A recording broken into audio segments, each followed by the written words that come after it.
For advertisement, call 8125893028. Our Gmail maxtvtelugu@gmail.com.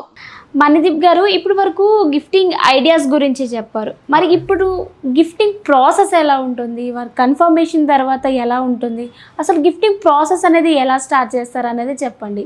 అయితే బేసిక్గా గిఫ్ట్లు ఇవ్వాలని చెప్పి అందరికి ఐడియా ఉంటుంది. పోనీ గిఫ్ట్లు ఇద్దామని చెప్పి ఐడియా ఉంది, గిఫ్ట్లు కొన్నారు, చేశారు. ఆ తర్వాత ప్రాసెస్ చాలా ఇబ్బంది ఎవరికైనా కూడా. ఇప్పుడు ఫర్ ఎగ్జాంపుల్ మీరే ఉన్నారు, మీ 10 మంది ఫ్రెండ్స్కి గిఫ్ట్ ఇద్దాం అనుకున్నారు, 10 గిఫ్ట్లు కొన్నారు. ఆ గిఫ్ట్లు మీరు వాళ్ళ గిఫ్ట్లు కొన్నారు, హ్యాపీ, ఓకే. వాళ్ళకి ఇచ్చేంత వరకు మీకు ప్రాబ్లమే కదా, అవి ఎక్కడ పెట్టుకోవాలి, ఎప్పుడు ఇవ్వాలి అని చెప్పి ఆలోచిస్తుంటారు.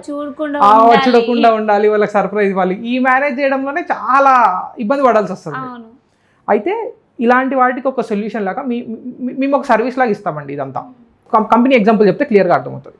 ఒక కంపెనీ ఉంది, అందులో ఒక 100 మెంబర్స్ ఎంప్లాయీస్ ఉన్నారు. వాళ్ళు మాతో అంటే మాతో టైం స్పెండ్ చేసి ఏం గిఫ్ట్ కావాలో ఫ్రీజ్ చేసుకున్నారు, అయిపోయింది.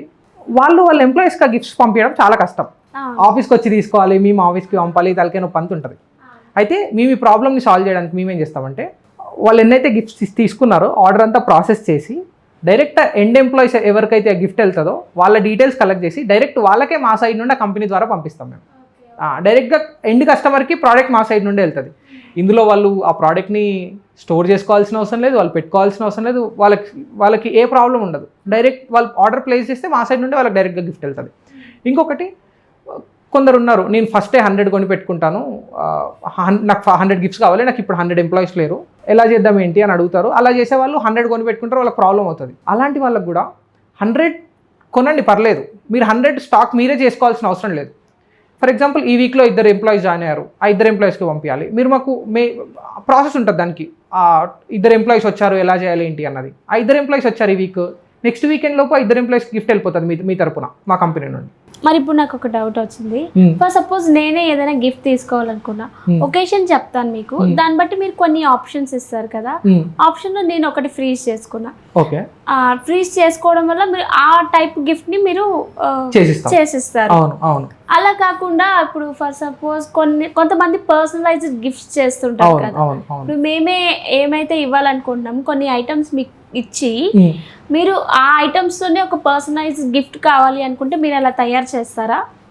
అది కూడా ఒక టైప్ ఆఫ్ సర్వీస్ అండి. ఇప్పుడు మేము ఇచ్చే సర్వీసెస్లో అలా కూడా చేస్తాము. ఇప్పుడు ఫర్ ఎగ్జాంపుల్ మేము చేసేవి కొన్ని ఉన్నాయి, మీరు చేసేవి కొన్ని ఉన్నాయి, 2 క్లబ్ చేసి మేమే షిప్ చేయాలి అన్నా కూడా చేస్తాం. అందులో పెద్ద ప్రాబ్లం ఏం లేదు. మీరు ఇవ్వాల్సిన ప్రోడక్ట్ మీరు ఇచ్చేస్తారు ఆల్రెడీ, ఇది కూడా కలిపి పంపించండి అని చెప్పి. ప్లస్ మేము మా సైడ్ నుండి క్రియేట్ చేసే ప్రోడక్ట్స్ కొన్ని ఉంటాయి, ఈ రెండింటిని క్లబ్ చేసి డైరెక్ట్గా ఎండ్ కస్టమర్కి పంపిస్తాం. ఇప్పుడు మణిదీప్ గారు, ఇప్పుడు బిజినెస్ చేసే వాళ్ళు కూడా ఉంటారు కదా, బిజినెస్ చేసే వాళ్ళకి గిఫ్ట్స్ అనేవి ఇంపార్టెంటా?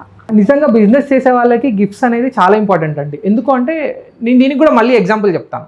ఇందాక చెప్పినట్టు ఎవరికైనా ఏదైనా ప్రోడక్ట్ ఉంది, ఆ ప్రోడక్ట్ గురించి మార్కెట్ చేయాలి, తెలియాలి అంటే వాళ్ళ ప్రోడక్ట్ని అవతల వాళ్ళకి ఇచ్చి వాళ్ళు ఎక్స్పీరియన్స్ చేస్తేనే వాళ్ళు ఇంకొకరికి చెప్పగలుగుతారు. నేను మా కంపెనీలో చేసిన అంటే ఒక ఎక్స్పెరిమెంట్ చేశాను నేను ఫస్ట్ స్టార్టింగ్లో, అసలు ఇది ఎలా వర్కౌట్ అవుతుంది ఏంటి అని చెప్పి. ఆ ఎగ్జాంపుల్ చెప్తా. ఇప్పుడు నేను చేసిన ఎక్స్పెరిమెంట్, మా కంపెనీది ఒక కీచెన్ ఉంటుంది, సాటిన్ కీచెన్. ఆ కీచెన్ ఏంటంటే ఫస్ట్ సరే ఈ ట్రై చేద్దాము, మన డీటెయిల్స్ ఏం లేకుండా జస్ట్ బ్రాండ్ పేరు పెడదాము, కంపెనీ డీటెయిల్స్ వద్దు, కంపెనీ నెంబర్ వద్దు, అసలు కంపెనీ గురించి ఏ డీటెయిల్స్ వద్దు, జస్ట్ ఆ పేరు పెడదాము, ఒక 200-300 కీచెన్స్ అందరికీ పంచుదాము, రెస్పాండ్ ఎవరెట్లా రెస్పాండ్ అవుతారు అని చెప్పి ఒక ట్రై చేసాము. ఒక 2-3 మంత్స్ ఒక ఎక్స్పెరిమెంట్లో కండక్ట్ చేసాము. అయితే ఇప్పుడు ఫర్ ఎగ్జాంపుల్ కొత్త ఫ్రెండ్స్ కలిశారు, ఎవరైనా ఫ్రెండ్స్ కలిశారు, వాళ్ళతో మాట్లాడి కలిసిన ప్రతి వరకు నేను ఈ కీచెన్ ఇచ్చేవాడిని.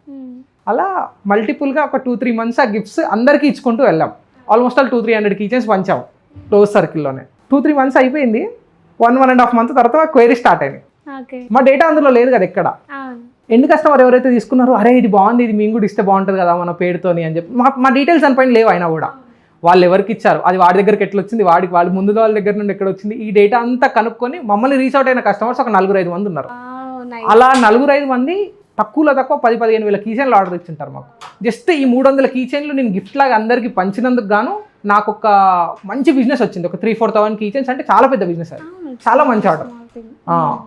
ఇలా ఫ్రీగా నేను నా ప్రోడక్ట్ గురించి చెప్పడానికి నేను ఫ్రీగా పంచాను. జనరల్గా అందరూ అది పంచాలనుకోరు, అరే చెప్పాలనుకోరు. నేను అలా ఫ్రీగా పంచినందుకు గాను మాకు మంచి నెట్వర్క్ ఎస్టాబ్లిష్ అయింది, ఆ ప్రోడక్ట్ రెగ్యులర్గా మూవ్ అవుతుంది, మాకు లాంగ్ లాస్టింగ్ కస్టమర్స్ కూడా వచ్చారు. వాళ్ళు ఫస్ట్ టైం మా కీచెన్తోనే ఆగలేదు, తర్వాత మా ప్రోడక్ట్స్ తీసుకున్నారు, మా సర్వీసెస్ తీసుకున్నారు, ఇప్పటివరకు మాతో కంటిన్యూ అవుతున్నారు వాళ్ళు. సూపర్ అండి, చాలా బాగుంది. అంటే మీరు అలా పంచడం వల్ల మీకు ఎంత బెనిఫిట్ అయింది చూసారా. అంతే అండి. గిఫ్ట్లు అన్నవి చాలా ఇంపాక్ట్ని క్రియేట్ చేస్తాయి, హ్యాపీనెస్ని ఇస్తాయి సడన్గా తెలిసిన వాళ్ళకి. ఇప్పుడు ఆ కిచెన్ ఉంది, యూజబిలిటీ నేను పంచిన ప్రతి ఒక్కరు కూడా కలిసినప్పుడల్లా చూపిస్తారు, అరే నీ కిచెనే వాడుతున్నాను నేను ఇంకా అని చెప్పి. మీకు ఇంకో ఎగ్జాంపుల్ చెప్తాను, ఇందాక కిచెన్స్ ఎగ్జాంపుల్ చెప్పాను కదా. ఇలా మేము ఏదైనా ఫస్ట్ ప్రోడక్ట్ ఇంట్రడ్యూస్ చేసినప్పుడు ప్రోడక్ట్ పైన 2-3 months ఎక్స్పెరిమెంట్ చేస్తాం. ఆ ప్రోడక్ట్ని ఫ్రీగా ఇచ్చి వాళ్ళ ఫీడ్బ్యాక్ తీసుకొని దానిపైన ఇంకా ప్రోడక్ట్ వర్క్ చేస్తాము.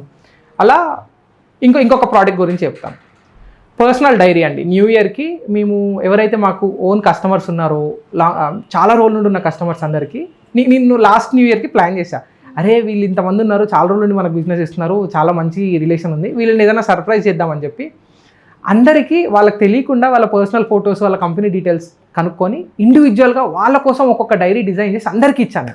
అందులో ఒక కస్టమర్కి ఒక ఫైనాన్షియల్ అడ్వైజర్ ఉన్నారు. మా డైరీలో ఫైనాన్షియల్ ప్లాన్ గురించి డీటెయిల్గా ఉంటుంది, ఎందుకంటే మా ప్రోడక్ట్ మేము అందులో పెట్టాము, చాలా ఫైనాన్షియల్ ఫ్రీడమ్ గురించి, ఫైనాన్షియల్ ప్లానింగ్ గురించి అందులో డీటెయిల్స్ ఉన్నాయి. ఒక ఫైనాన్షియల్ అడ్వైజర్కి ఇచ్చాము, మా కస్టమర్ తను కూడా. తనకు ఆ డైరీ పంపగానే న్యూ ఇయర్ అయిపోయింది అప్పటికి. మేము జనవరి ఫస్ట్ వీక్లోనే సెకండ్ వీక్లోనే డైరీస్ వెళ్ళాయి వాళ్ళకి.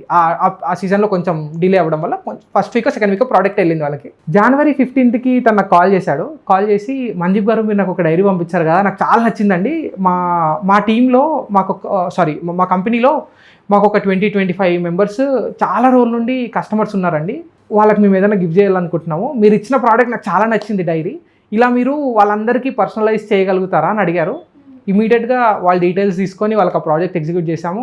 విత్ ఇన్ నో టైమ్ 1.5-2 weeksలో వాళ్ళందరికీ కూడా ప్రోడక్ట్స్ వెళ్ళిపోయాయి. జనవరిలో అందరూ డైరీస్ జనవరి నుండి స్టార్ట్ చేస్తారు. ఆ కస్టమర్కి ప్రోడక్ట్ నచ్చి February 1st ఇచ్చాడు వాళ్ళ కస్టమర్స్ అందరికీ, అరే ఇది నా కస్టమర్కి ఇస్తే బాగుంటుందిరా బాబు అని. అంటే మ్యాక్స్ ఇప్పుడు చాలా మందికి డైరీ రాసే అలవాటు ఉంటుంది, వాళ్ళందరికీ ఇది బాగా హెల్ప్ అవుతుంది. అవును. చాలా బాగా చెప్పారండి మందీప్ గారు. థ్యాంక్ యూ అండి. Thank you.